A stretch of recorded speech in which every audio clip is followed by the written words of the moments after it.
162쪽. 162쪽의 지문을 보면 이게 6평하고 9평하고 이제 견주어 볼 거야. 지난 6평과 9평과 다르게 가의 길이가 줄었죠? 그러니 가만 해당하는 문제가 없었다. 그렇게 봐주시면 좋겠고, 접근 방식은 똑같습니다. 가에서 1문단이야. 가의 1문단 세 번째 줄 보면 가령에다가 세모 쳐주시고 박시전에 대한 설명. 그런데 전과는 다르게 작품에 대한 설명이 더 많아졌어. 이거는 조금 어려울 수 있지. 왜냐면 이 설명을 읽었으니까 이 설명을 바탕으로 나의 작품을 처리할 수 있어야 되는 거니까. 그 다음 밑에서 6, 7번째 줄 보시면 한편 1문단입니다. 밑에서 6, 7번째 줄 보시면 한편 끝에 있어. 세모 쳐주시고 이번에는 시장과 전장에 대한 설명을 해주네. 공통점은 전쟁을 제재로 한 작품들이고 각각에 대해서 설명을 했으니 여러분들 모두 생각해야 돼. 차이점도 생각하셔야죠. 다음에 2문단입니다. 2문단에서는 지금 이 작품들에서 나타나는 전쟁의 특성을 설명을 하고 있다. 그럴 때 요 2문단과 관련해서 이제 이런 것들이야. 어디를 보시냐면 요거는 앞으로 여러분들이 보기 문제를 풀 때도 마찬가지입니다. 164쪽의 3번 문제를 볼게요. 164쪽의 3번 문제. 164쪽의 3번 문제를 보시면 요 5번 문제가 이제 틀린 건데 거기 5번 선택지를 봅니다. 5번 선택지, 3번의 5번 선택지. 3번의 5번 선택지에서 두 번째 줄 거기 폭력적인 방식에다 밑줄 한번 쳐주세요. 그럴 때야 다시 162쪽의 가의 2문단을 볼게요. 가의 2문단입니다. 가의 2문단을 보시면 밑에서 셋, 여섯, 7번째 줄. 밑에서 7번째 줄 보시면 가운데 부분에 폭력성 띄는 거 확인했어? 찾았어? 지금 2문단 밑에서 7번째 줄 보시면 폭력성이라는 단어가 나와. 찾았어? 그게 들어있는 문장 다시 한번 볼게요. 그럼 거기서 위로 두 줄 올라가네. 전쟁은 냉혹하게도 아군이나 적군 모두가 민간인의 죽음조차 외면하거나 동그라미 1 자신의 명분에 따라 이를 이용하게 한다. 그럼 그 이그저가 뭘 가리키는 거야? 민간인의 죽음을 외면하는 것 이렇게 되겠지. 거기에서 폭력성이 나타난다는 거죠. 그러니까 적군과 아군 사이에서의 폭력성은 지금 설명된 바가 없지? 그럴 때 3번의 5번 선택지를 보면 지금 거기에서는 적군과 아군 사이에서의 폭력성을 얘기하고 있는 거잖아. 왜?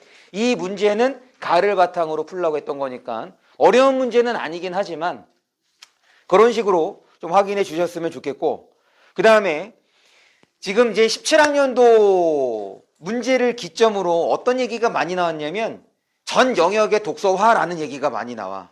전 영역의 독서화. 무슨 말이냐면 기본적인 사실관계를 파악하는, 이거는 화작에서도 마찬가지입니다.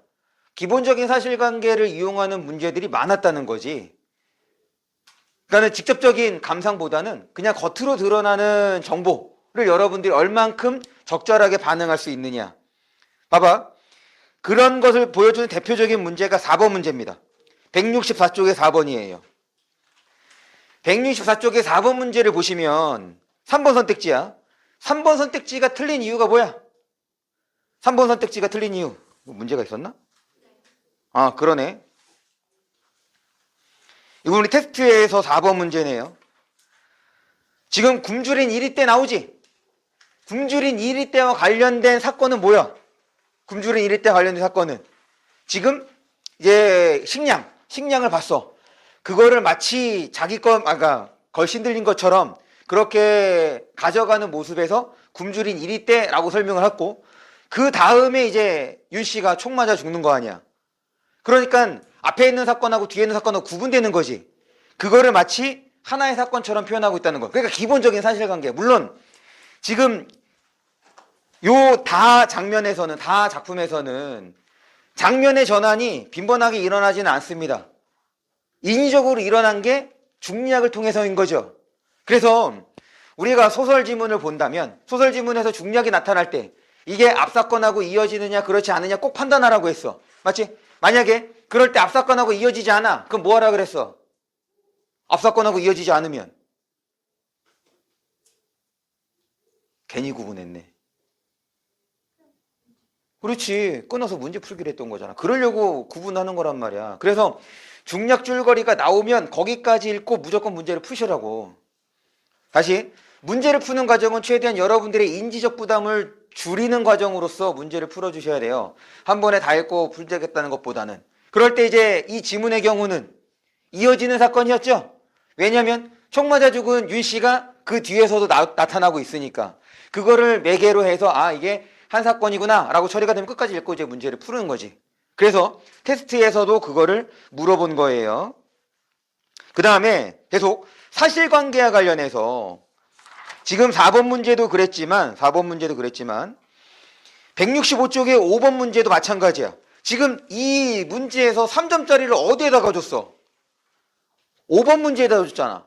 보통 이 3점짜리를 어디에다가 주냐면 지금 2번과 같은 문제에다가 주로 주는데 단순하게 사실관계를 묻는 거에다가 3점짜리를 줬다는 거야. 왜냐? 여러분들이 잘 하지 못할 테니까. 그럴 때야 지금 1번하고 2번 선택지를 봅니다. 165쪽에 5번에 1번하고 2번이야. 1번이 틀린 이유는 화공이 실패하자가 아니죠. 화공과 화살 공격을 같이 한 거잖아. 맞지? 그 다음에 2번의 경우는 모르는 게 아니지. 왜? 지금 저기 계속 그런 얘기를 하거든. 화침해졌다는 얘기를 한단 말이야. 그럼 모를 수가 없어. 이런 것들. 사소한 것 같지만 여러분들이 사건을 어떻게 파악하고 있는지를 묻는 문제라는 거야. 그래서 최근에 추세가 그대로 이어지고 있어요. 생각보다 여러분들이 이런 문제를 잘하지 못한다는 것. 그런데 이게 소설에서만 나타나는 현상이냐? 아니야.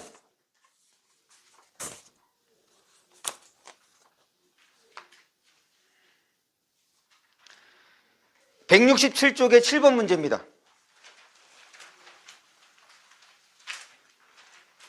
167쪽의 7번 문제. 167쪽의 7번 문제를 보시면 2번 선택지. 화자는 나의 친구가 방문한 뒤에야 비로소 자신의 삶을 성찰하고 있다. 그 얘기인 것이. 그런데 얘는 어때? 처음부터 성찰하고 있죠. 무슨 말인지 알겠어? 그러니까 뭔가 여러분들에게 깊은 감상력을 요구하는 게 아니야. 지금은 여기에다가 살을 조금 더 붙이는 꼴인 거라고. 그러니까 선택지가 길어지는 거지. 그래서 문학에서의 첫 번째는 사실관계 파악. 이걸 놓쳐서는 안 돼. 그러니 시도 볼 때 자꾸 문장 중심으로 봐야 되는 거야. 거기에다 여러분들이 자꾸 의미를 부여하려고 하지 마시고 일단 있는 것 그대로 감상해 주기를 바란다는 것.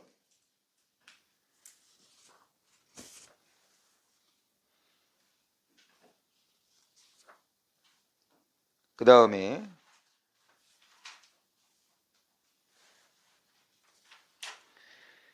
12번에 168쪽에 12번도 마찬가지죠.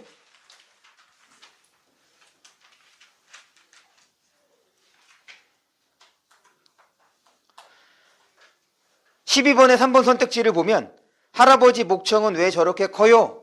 라는 장면은 할아버지가 등장하는 장면과 어떻게 되는 거야? 구분되는 거지. 그 장면에 영향을 미치는 게 전혀 없단 말이야. 왜냐? 할아버지가 등장하는 장면에서는 요 조승인이라는 인물이 할아버지가 등장하는 그 시간대에는 조승인이라는 인물이 실제로 존재하는 시간대야? 아니죠. 지금 내 말이 어떤 건지 여러분들이 이해가 되려면 지금 제가 이렇게 말을 던졌을 때 대략적으로 작품에 혹은 지문에 내용이 여러분들 머릿속에 떠올라야 돼. 그러니까 그냥 한번 문제를 쭉 풀고 내가 맞췄으니까 끝이 아니라 나머지 선택지들에 대해서도 여러분들이 확인을 해야지. 이따가 좀 그런 얘기를 할 거예요. 내가 맞췄으니까 끝이 아니라 기출문제이니만큼 다른 문제는 그렇게 할 필요가 없어. 이건 기출문제이니까 다른 선택지도 좀 확인해 볼 필요가 있겠다는 거야. 특히 어떤 거냐면 개념어를 활용하는 문제. 지금 이번 회차에서 개념어를 활용하는 문제가 상당히 다양합니다. 각 영역에서. 그러니까 각 갈래에서 다 다루고 있어. 그럴 때 답을 고르는 건 어렵지가 않아. 그런데 나머지 선택지들을 보면 나머지 선택지에서 개념어가 많이 나오고 어떤 선택지를 보면 그 선택지는 개념어에 해당하는 건 맞는데 뒤에 있는 설명이 틀리거나 그런 게 있거든. 그래서 기출문제는 되도록이면 모든 선택지들을 여러분들이 다 판단해 주시기를 바랍니다. 그러면 이제 그런 얘기들을 마저 해볼게요. 다시 앞으로 와서. 지금 먼저 뭐부터 얘기했냐면, 일단 문학에서 여러분들에게 요구되는 능력은 사실관계를 파악하는 능력이 필요하다. 그러려면 소설에서는 적절하게 장면을 끊고 그러고 난 다음에 거기서 벌어진 일을 여러분들 머릿속에서 정리를 하고 난 다음에 넘어가야 사건이 헷갈리지 않는다는 것. 그 다음에 시에서는 문장을 있는 그대로 받아들여 달라. 거기에다가 특별히 의미를 부여하지 마시고. 그럼 앞으로 왔어? 그럴 때 지금 우리 테스트 문제에서 3번 문제하고도 관련되는 건데, 요 서술자의 개입에 대해서 좀 정리를 하고 넘어갑시다. 요 164쪽의 2번 문제예요. 164쪽의 2번 문제. 164쪽의 2번 문제에서 지금 이게 4번 선택지가 틀린 거니까 이거는 뭐 어려운 거 아니죠? 아예 대놓고 잘못했으니까. 그렇게 보는데 어디를 보냐면 2번 선택지를 봅니다. 2번 선택지.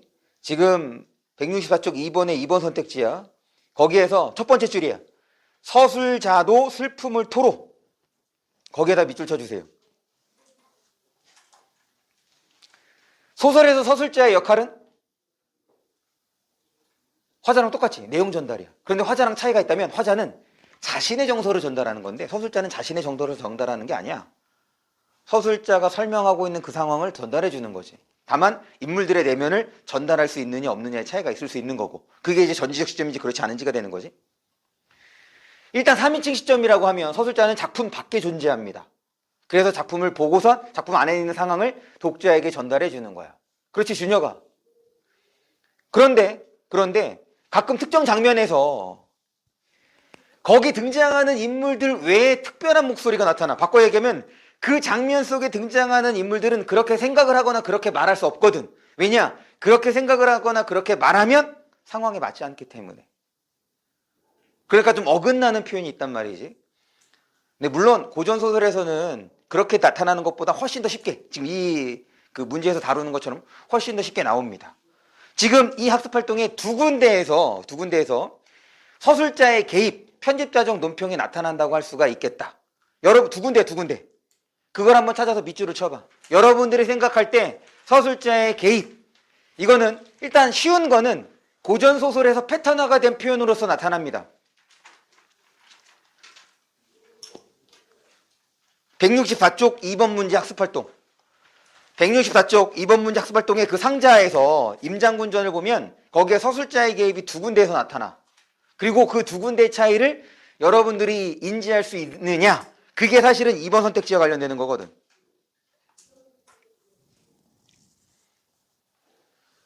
일단 하나는 쉬워. 이건 이제 외우세요. 소설에서 전지적 시점, 서술자의 개입이라는 말은 어디에서만 나오는 거냐면 전지적 시점에서만 나오는 거야. 그러니까 1인칭 시점에서는 서술자의 개입이라는 말을 쓰지 않지. 왜? 이미 서술자가 작품 속에 나라고 등장하잖아. 그러니까 요 서술자의 개입, 편집자적 논평은 전지적 시점에서 쓰는 말입니다. 그럴 때 전지적 시점이야. 따옴표 없이 서리적 표현을 쓰면 무조건 서술자의 개입이에요. 따옴표 없이 서리적 표현 쓰면 무조건 서술자의 개입. 얘는 쉽지? 얘는 의미와 상관없이 그냥 형태적으로 확인해 볼 수 있잖아. 이 소설에서 따옴표가 엄청나게 중요한 역할을 해. 일단 큰 따옴표를 썼어. 이거 뭐 했다는 거야? 입 밖으로 얘기했다는 거야. 입 밖으로 얘기했다는 얘기는 이거는 이제 실제 장면이라고 생각하시면 됩니다. 그 다음에 작은 따옴표를 썼다는 얘기는 이거는 생각했다는 건데, 재밌는 건 우리가 이제 독백이라는 말을 쓰죠. 그럼 독백은 작은 따옴표로 표현되겠어? 큰 따옴표로 표현되겠어? 독백은 뭐야? 여러분 헷갈리잖아.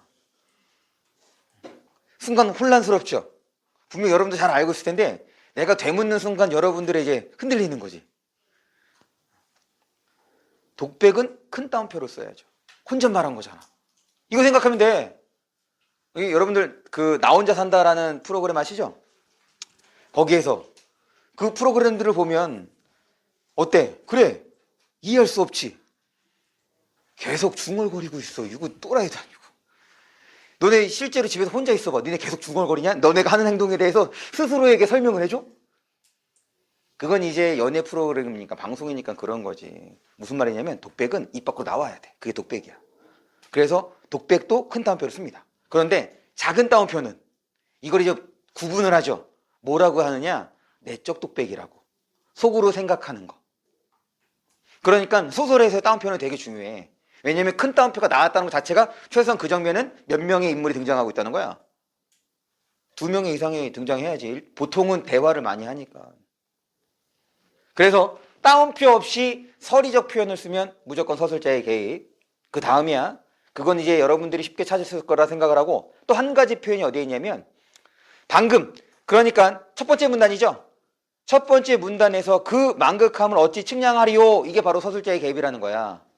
그런데 거기에서 한 줄 올라가도 거기다가 이제 물결 표시합니다.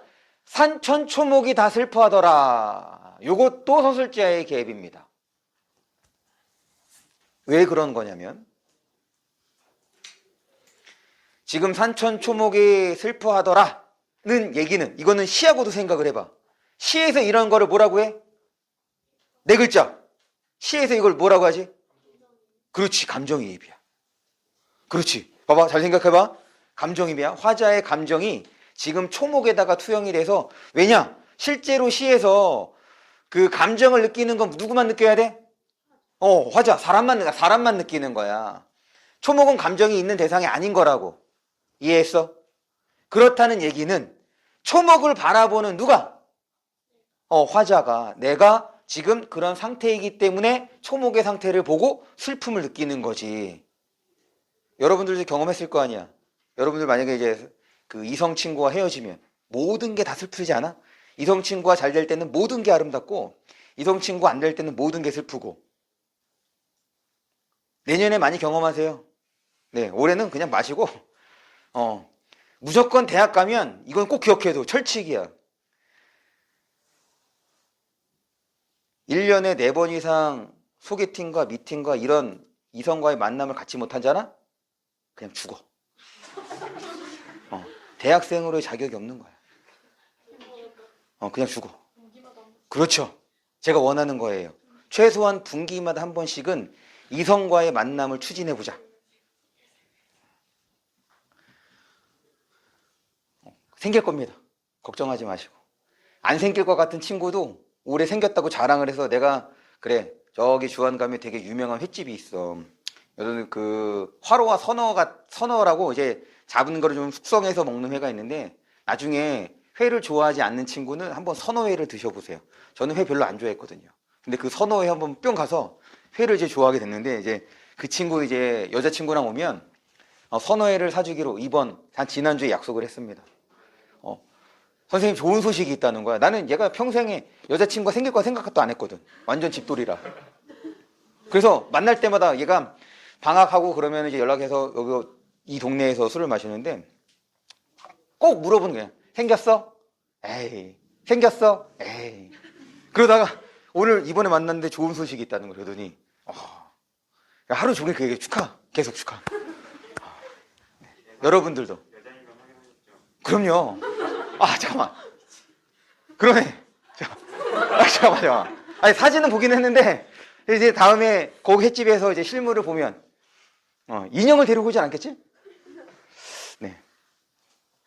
다시, 지금 뭐에 대해서 얘기를 했냐면, 감정이입에 대한 얘기를 했어.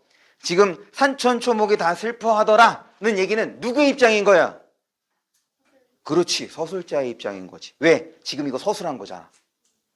있어? 그러니까 얘도 서술자의 개입이 되는데, 이번 선택지 다시 봅니다.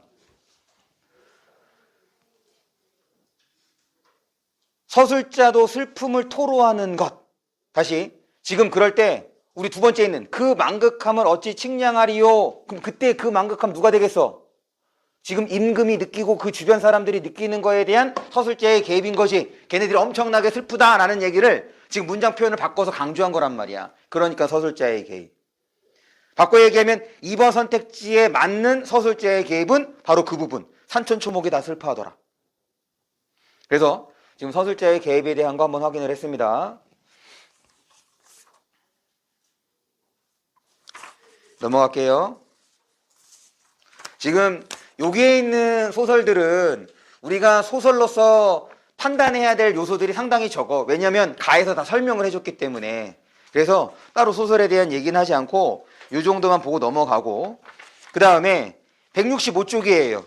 165쪽에 이 현대시와 관련해서 이것도 이제 하나 아이고, 우리 철수 형이 또 있네. 이제 또 집에 보내줘야지. 이게 가끔 자꾸 까먹는다니까. 이거 지우고 했어야 되는데. 뭐 이제 여러분들 그냥 다 여러분들 마음속에 이제 철수와 영희가 있는 거 아니야. 알 수 없는 철수와 영희. 잘 살고 있겠죠. 그 다음에 이제 요거를 좀 패턴화합니다. 지금 165쪽의 가 작품을 보면 일단 현대시인 거니까 제목을 봤어. 구름의 파수병이야. 느낌이 와? 느낌이 안 오지. 어쩔 수 없지 뭐. 그냥 그런가 보다 하고 넘어가는 거야. 그 다음에 본문에서 첫 번째 줄이야. 첫 번째 줄에다가 물결 표시해 주세요. 첫 번째 문장. 만약에 나라는 사람을 유심히 들어본다고 하자. 딱 이거를 보는 순간 여러분들 뭘 생각해야 돼? 뭘 생각해야 돼? 성찰. 봐봐. 지금 이제 시에 대한 얘기를 해보자. 일단 화자가 직접 하려고 하는 행동들은 다 긍정적인 거라고 보기로 했죠. 그래서 화자가 하는 행동은 크게 문제가 되지 않아. 뭐에 대해서 살펴본 거냐면 대상에 대해서. 화자가 관찰하는 대상에 대해서 시를 좀 패턴화할 수 있습니다. 이건 이제 기억해두면 시에 대한 감상이 빨라지겠다. 요 대상을 사람, 그 다음에 사물, 그리고 공간 정도로 나눠볼 수가 있겠습니다. 사실은 여기에다가 하나를 더 할 수 있거든. 관념? 근데 요거까지는 나중에 기회가 되면 좀 설명을 하고, 일단 최소한 여러분 저 세 가지에 대해서 알고 있으면, 즉 대상이 얘네들일 때 감상의 포인트를 딱 잡을 수 있는 요소가 있다는 얘기지. 그럼 우선 사람부터야. 사람은 다시 이렇게 셋으로 나눠볼게요. 먼저 나에 대해서 얘기할 때야. 그러니까 나를 관찰한다는 얘기인 거지. 나를 관찰한다는 얘기는 나에 대한 얘기를 하는 거야. 가장 대표적인 거. 나를 관찰하는 가장 대표적인 행위가 뭐겠어? 거울 보는 거죠. 그럼 여러분들은 웃어 울어? 저는 웃습니다. 제가 이제 신분증을 잃어버려서 신분증 사진을 바꿨는데, 사실 여러분들이 졸리면 제가 제일 먼저 하는 행동은 제가 신분증 사진을 보여주는 거예요. 그런데 애들이 이제 주민번호를 외우려고 하더라고. 그다음부터는 보여주지 않는데, 신분증 사진을 보면 다 잠이 깨. 선생님이 맞냐고. 물론 맞죠. 그 20대 사진이거든. 뭐 어떨 것 같아? 고마워. 안 똑같아요. 분명 젊은데 안 똑같아. 많이 좋아진 겁니다. 인간다워진 거야. 여러분들에게도 희망이 있는 거지. 포기하지 마시고. 꼭 의수를 기대하지 않아도 돼. 충분히 좋아질 수 있습니다. 언제? 40 넘어서. 조금 기다려야 돼요. 40 넘어야 됩니다. 다시 나에 대한 얘기를 할 때야. 나에 대한 얘기를 하면 얘는 무조건 성찰이야. 성찰은 돌아본다는 얘기지. 나를 돌아봤더니 잘한 것도 있고 못한 것도 있을 거 아니야. 못한 거에 대한 얘기를 하면 이제 반성이 되겠죠. 다시 나에 대한 언급을 한다. 그건 무조건 성찰을 생각해 주시고 나의 안 좋은 점을 언급을 하면 반성입니다. 그리고 반성하면 그때의 정서는 부끄러움이야.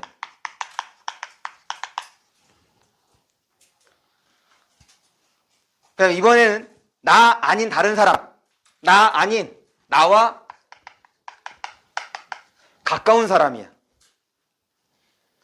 나 아닌 나와 가까운 사람. 봐봐. 가까운 사람에 대해서 시를 쓴다고 좀 이상하지.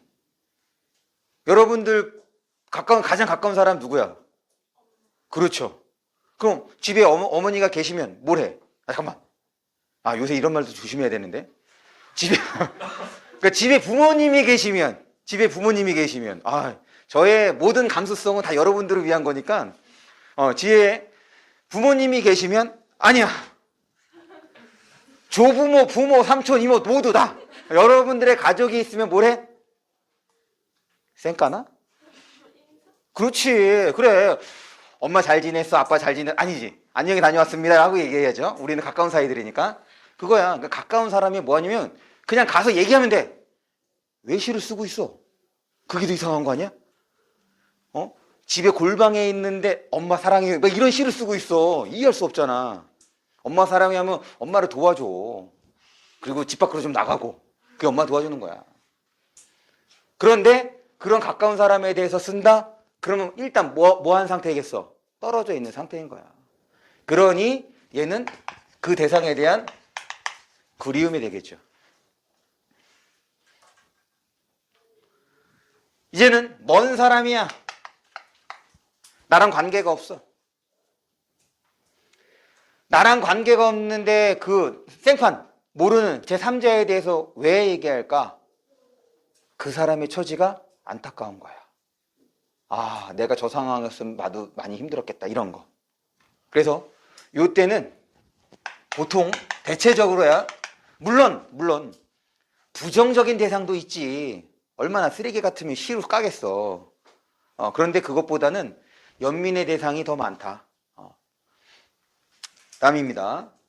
사물. 우리 아까 첫 시간에 문학할 때 이 문학은 결국 인간의 다양한 삶의 모습을 보여준다고 했던 거지. 그런데 시에서도 사물을 다루네. 그럼 이걸로 촉발되는 뭐로? 이걸로 촉발되는 인간의 삶으로 바꿔서 감상을 해주시면 되겠다. 사물을 대상으로 한다? 그럼 거기에서 촉발된 인간의 삶, 그 특성과 관련된 인간의 삶으로서 바꿔서. 그 다음 이 공간도 마찬가지야. 이 공간도 내가 지금 그 공간에 있지 않은 거지. 그러니까 그 공간에 대한 얘기를 하는 거야. 이때는 공간에 대한 지향. 지향이라고 하면 그리움일 수도 있고 동경일 수도 있습니다.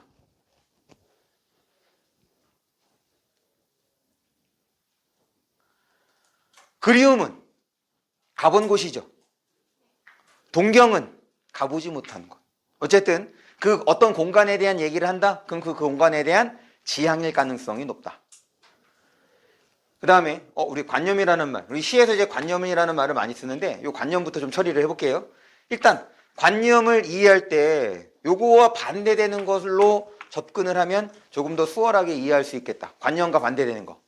관념과 반대되는 것은 구체적인 거예요. 관념과 반대되는 것은 구체적인 거. 그러면 시에서 구체적인 건 뭐냐? 시에서 구체적인 건 뭐냐? 바로 감각적인 게 구체적인 거야. 시에서 구체적인 것은 감각적인 거. 그럼 감각적인 건 뭐냐? 우리의 오감으로 인지할 수 있으면 감각적인 거. 그러면 구체적인 거야. 그럼 오감하면 시, 정, 후, 촉, 미가 있죠. 오감. 됐어? 이게 구체적인 거야. 그러면 관념적이라는 얘기는 얘와 이제 비슷한 게 추상적이라고 하는 건데, 얘랑 비슷한 게 추상적이라고 하는 건데, 그러면은 우리의 오감으로 인지할 수 없는 것, 그게 이제 추상적이고 관념적인 거야.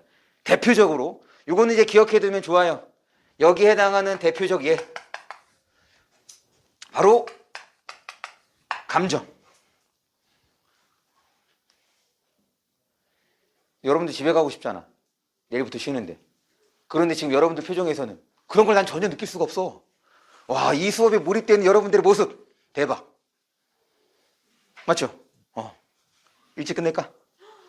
네. 여러분 이런 반어적인 표현이잖아. 원래 그러고 싶지 않은데 지금 그런 거 겉으로 반대로 얘기하고 있는 거지. 네. 살짝 당황했어요. 다시. 감정은 여러분들이 겉으로 드러내지 않는 이상, 즉 표현하지 않는 이상 바라보는 사람은 알아 몰라? 몰라. 이런 게 추상적인 거야. 이런 게 관념적인 거고. 그리고 또 시에서 많이 쓰이는 것이 시간입니다. 시간의 변화는 우리가 해가 지고 달이 뜨고 이런 것들을 통해서 시간이 흘렀다, 혹은 계절이 바뀌면서 시간이 흘렀다, 혹은 늙어가면서 시간이 흘렀다. 여러분도 늙어갈 거야. 아니 지금도 이미 늙고 있는 거 아니야? 원래 그런 거지 뭐. 원래 깨달음은 갑자기 오는 거예요.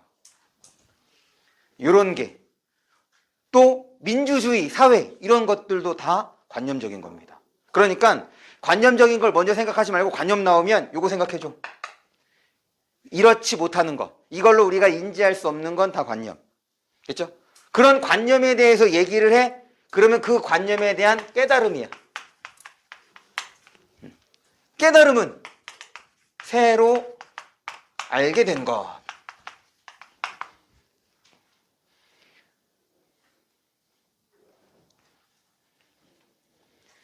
그러니 지금 가에서 첫 번째 문장, 나라는 사람을 유심히 들여본다고 하자. 그럼 나를 지금 보고 있으니 나를 관찰하고 있는 거잖아.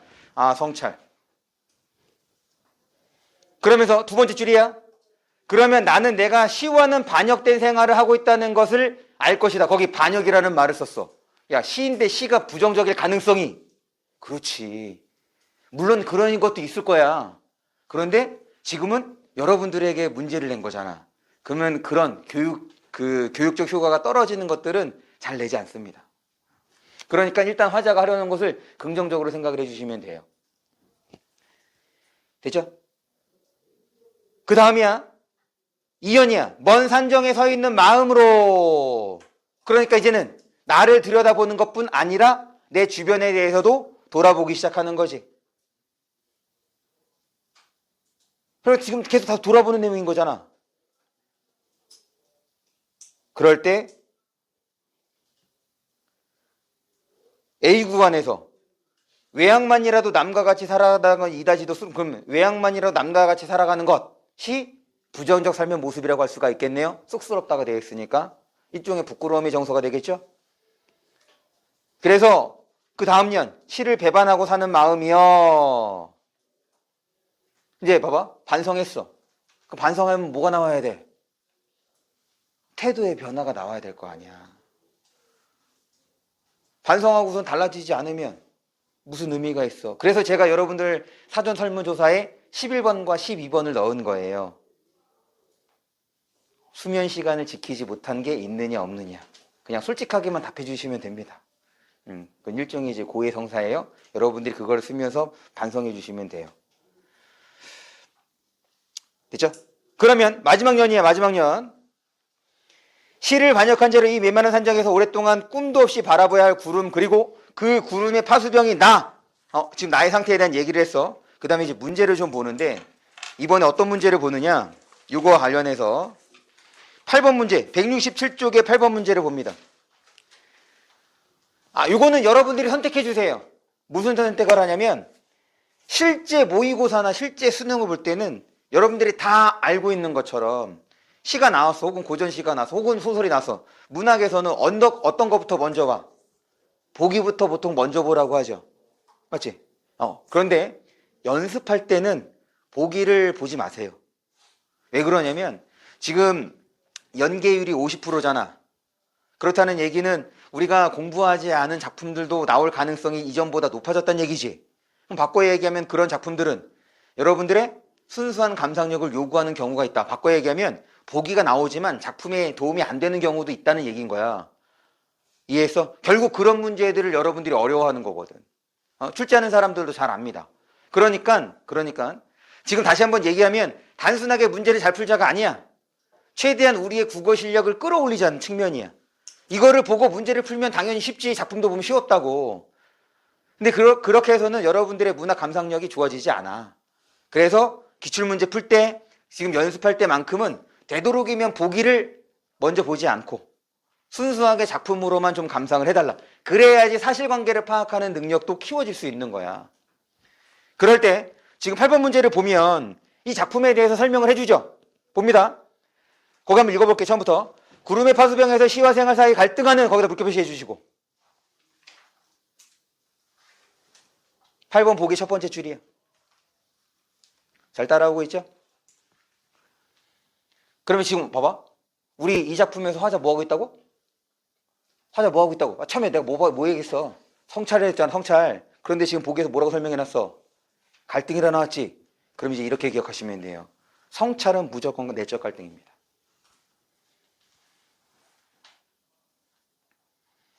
그럼 이제 내적 갈등의 범위에 대한 얘기를 해보자. 내적 갈등의 범위에 대한 얘기. 간단해. 지금 여러분들도 내적 갈등하고 있을걸? 지금 이 순간에 이 상황에 몰입되지 않고 지금 몇 시야? 언제 끝나? 내일 뭐 먹지? 세뱃돈 얼마나 받을까? 내년에는 재수하지 말아야지. 이런 생각을 지금 하고 있다. 이것도 내적 갈등이야. 알겠어? 그러니까 내가 만약에 내 현재의 모습이 만족스러우면 나를 돌아볼 필요가 있냐 없냐? 없어. 내 내 모습이 만족스러운데 왜 돌아봐? 거울 안 본다고. 야, 현빈이 거울 보면서 이런저런 생각하겠어? 안 하지. 나니까 하는 거야. 나니까 무슨 생각해야 돼? 봐줄만해. 괜찮아. 좋아질 수 있어. 20년 걸린 거야, 20년. 40년 만에 여러분들에게 봐줄만한. 더군다나 최근에는 코로나 때문에 반도 가렸잖아. 더군다나 제가 안경도 조금 짙은 색깔 쓰죠? 다 장치들입니다.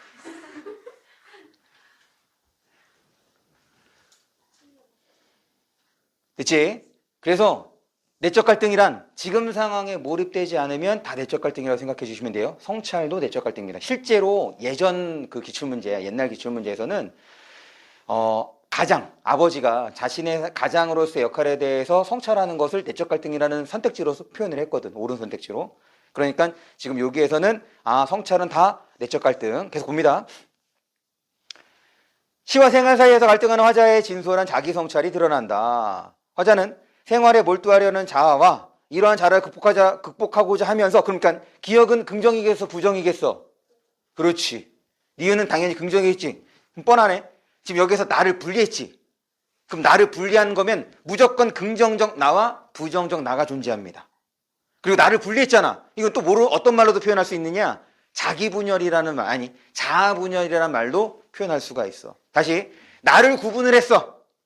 나를 구분을 하면 자아분열이야. 그리고 내적 갈등이 되는 거고. 계속. 기억은 시선을 고정하려는 태도나 움츠러 들어있는 이미지로 나타나는데 기억에서 벗어나 니은으로 변모하고자 하는 화자는 그렇게 추구하는 데 이른다. 그러니까 지금 기억에서 니은으로 가는 게 바로 어떤 과정이 되는 거야? 갈등이 해소되는 과정인 거지. 맞아?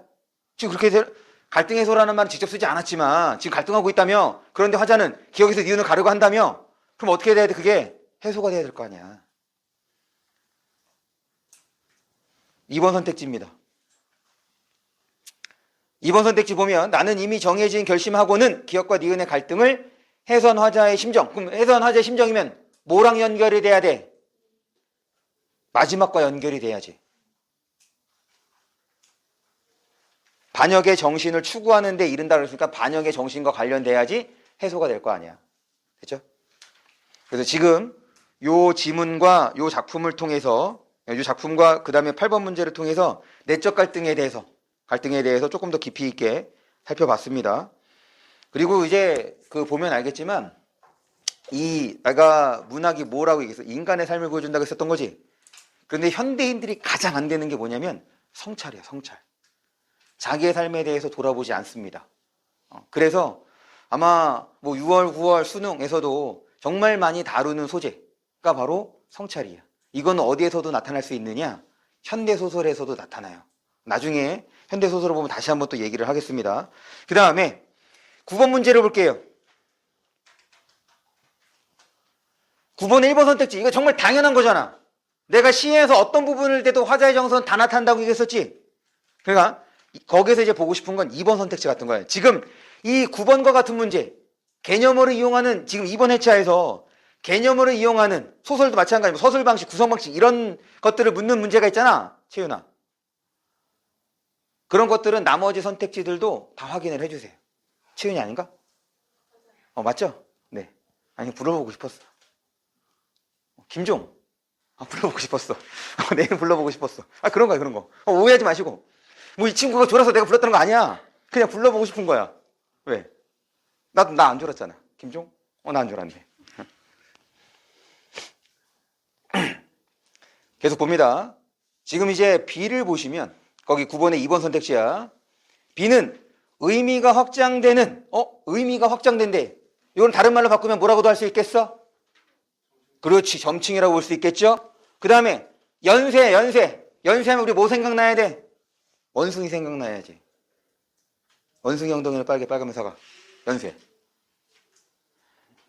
그래서 저는 현아를 별로 안 좋아해요. 그 다음 봅니다. 그렇게 해서 지금 여기에 지금 다양한 개념어들을 다들 쓰고 있다. 지금 이 문제뿐 아니라. 그러니까 나머지 회차에서도, 아니 이번 회차에서 다른 문제에서도 개념어를 보는 것들은 좀 확인을 해주시고, 그러면 되겠고, 그 다음에 이번에는 나 작품을 좀 볼게요. 지금 이 회차에서의 정말 다양한 시도가 보이는 게 어떤 면이냐면, 시랑 시나리오를 묶은 거야. 그 이후로 이렇게 나온 적이 없어. 사실 연결고리가 전혀 없어. 이건 정말 가에 해당하는 거 가로 끝나는 거고, 나에 해당한 건 나에 해당하는 걸로 끝나. 그리고 이제 6월과 9월에서 뭐 나왔지? 지금 9월에서는 시나리오 나왔었죠? 그러더니 지금 수능에서는 희곡 지문을 준 거야.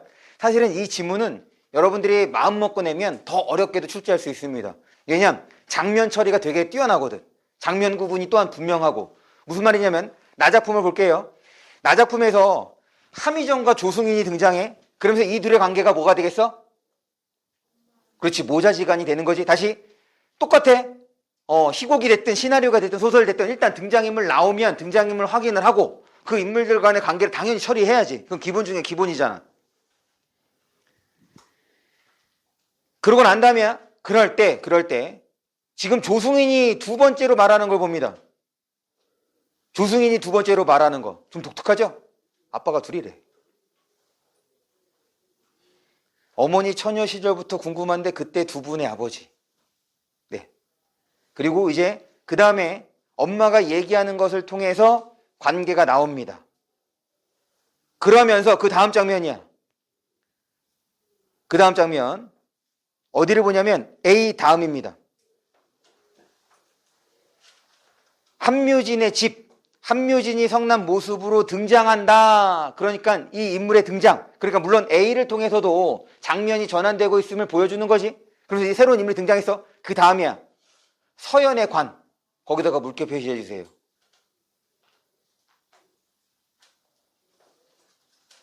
지금 아버지가 동현하고 서연이었잖아. 그런데 서연의 관이래. 그럼 서연은 지금 어떻다는 거야? 그렇지, 죽었다는 얘기인 거지.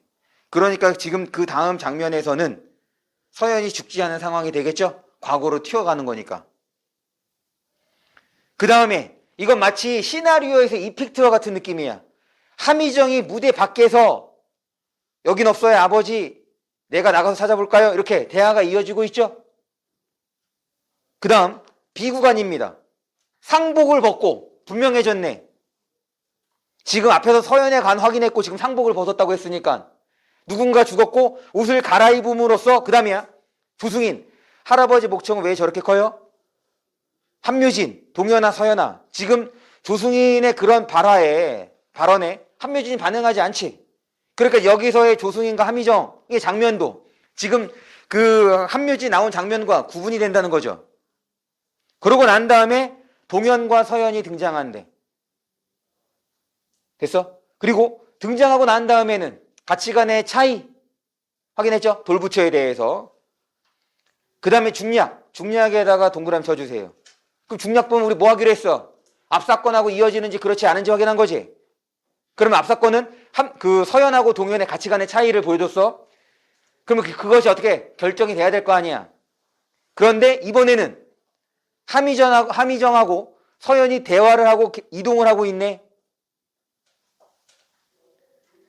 그러고 난 다음에 지금 오른쪽 지문입니다. 오른쪽 지문 밑부분을 보시면 이제 개울을 건너서 가는 거잖아. 그럴 때 이제 서연이 건너오면 안 된대. 너는 여기 더 있다 라고 이제 얘기하고 있으니 지금 이 장면은 어떤 장면으로 상상을 해주면 돼? 서연이 죽는 장면 혹은 저승으로 가는 장면으로 상상을 해주면 되고, 그래서 167쪽입니다. 167쪽의 마지막 줄이야. 본문에서 마지막 줄. 동현이 등장한다. 그는 조승인에게 전보용지를 준다. 그러면 전보용지의 내용은 뭐겠어? 이거 한번 상상해봐. 지금 먼저 누가 갔어? 서연이 지금 저승으로 가고 있는 거지. 그러고 난 다음에 한묘진이 뭐라고 얘기하냐면, 한묘진이 뭐라고 얘기해? 극락의 문이 열렸대. 그리고 한묘진이 지금 그 극락의 문으로 향하고 있잖아. 그러고 난 다음에 지금 동현이 전보를 준 거야. 그러면 그 전보의 내용은 뭐일 가능성이 높겠어? 그렇지, 한묘진의 죽음 이렇게 돼야지. 그러니까 얘는 시나리오나 희곡으로나 그런 구성상에서 충분히 낼 것들이 많은데 그런 거 다루지 않잖아. 여러분들이 어려워할까 봐. 나 같으면 이제 그런 것들을 다 문제로 물어봤을 것 같아. 그래서 이 지문은 여러분들이 희곡을 연습하는데 좋은 지문이라고 생각을 하고, 그 다음에 그래, 이것도 한번 해보자. 여러분들의 이제 문학 감상 혹은 그 문제 해결력과 관련해서 11번 문제를 볼게요.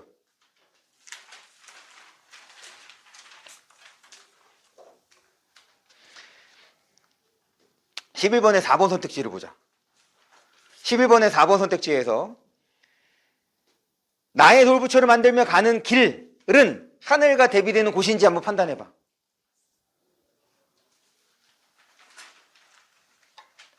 이건 명확하게 뒷부분이 틀렸잖아. 그럴 때 지금 길과 하늘은 대비되는 공간으로 볼 수 있느냐 없느냐? 볼 수 있다면 그 근거는 뭐냐? 구분이 된다는 얘기는 경계점이 또한 있어야 될 거 아니야? 경계가. 맞지? 구분이 되지 않는다는 얘기는 바꿔 얘기하면 경계가 또한 없다가 되는 거고.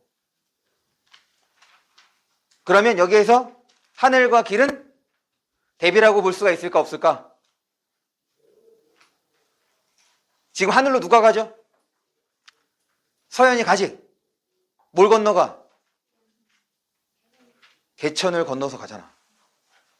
그런데 이 서연이 건너가면서 지금 누구죠?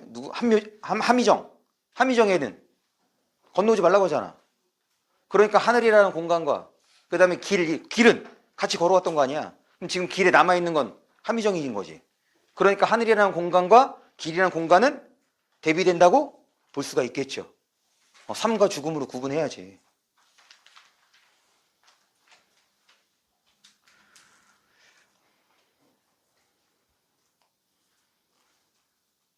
봐봐.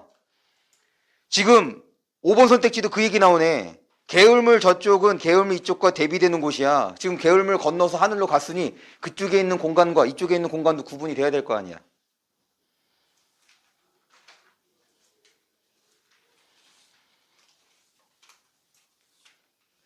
넘어가겠습니다.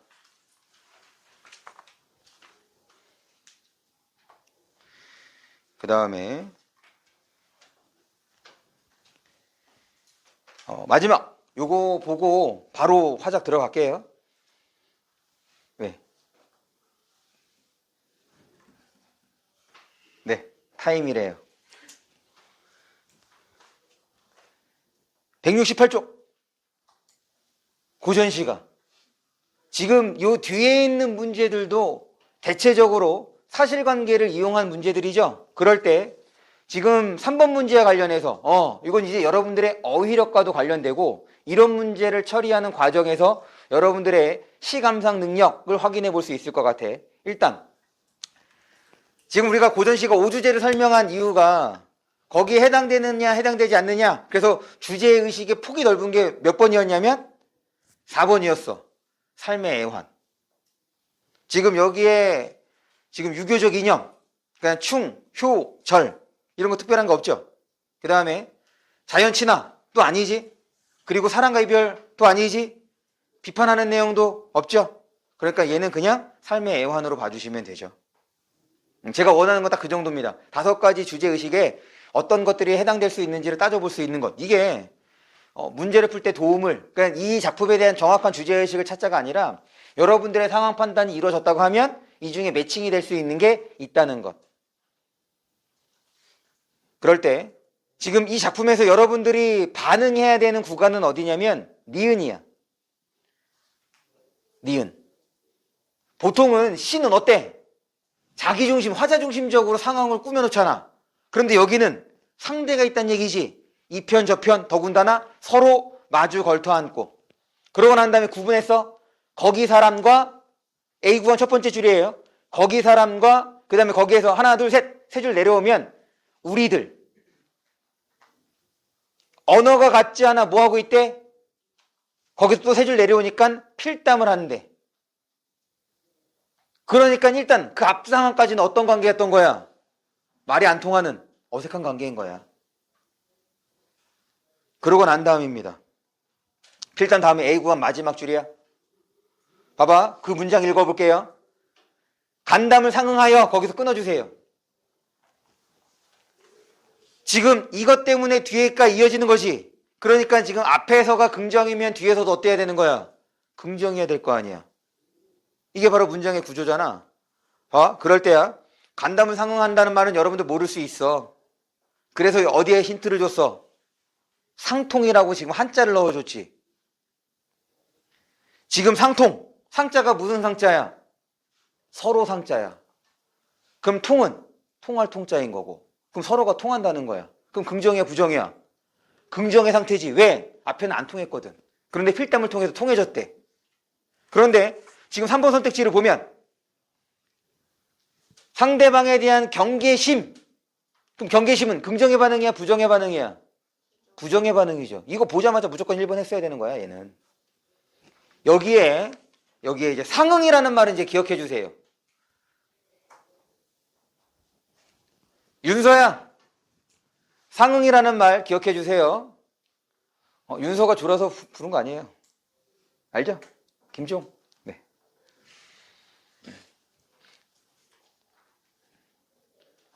자기 이름을 가장 많이 부를 때가 있어요. 언제인지 알아? 우리 여자친구들은 경험할 수 없을 거야. 우리 남자친구들은 곧 경험합니다. 네, 군대에서 그 고참이 자기를 부르면 무조건 이제 관등성명을 대야 돼.